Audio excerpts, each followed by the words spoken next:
House Speaker Bogie D, kinaawaan ng isang senador. Bakit kaya? Rajuman Conde Batag sa balita. Kinakaawaan ngayon ni Senator Amy Marcos ang pagkakahalal kay Isabela Congressman Faustino Bogie D. III bilang bagong House Speaker. Ayon kay Senator Marcos, kawawa naman si Bogie dahil ang hirap ng lugar nito na tinawag pa niyang worst job in the world. Mula pagkabataan niya ay magkakilala na sila ni D at magkasama na sila sa kabataang barangay. Sinabi pa ni Senator Amy na isang magaling na public servant si D, iyon lamang ay may depekto ito at ito ay ang sobrang kabaitan kaya posibleng maabuso. Si Bogie, kawawa naman, ang hirap ng lugar niya. Magaling si Bogie, kaya lang ang depekto lang niya, sobrang bait.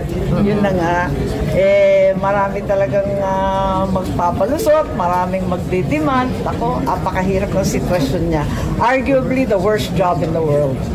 Maging si Senator Ronald Bato de la Rosa ay mabuting tao rin ang pagkakakilala kay D. Sa kabilang banda ay may patutsyada si de la Rosa sa pagbibitiw ni Leyte Congressman Martin Romualdez bilang speaker at kung ang kahulugan ba nito ay guilty siya sa mga problema ng flood control projects.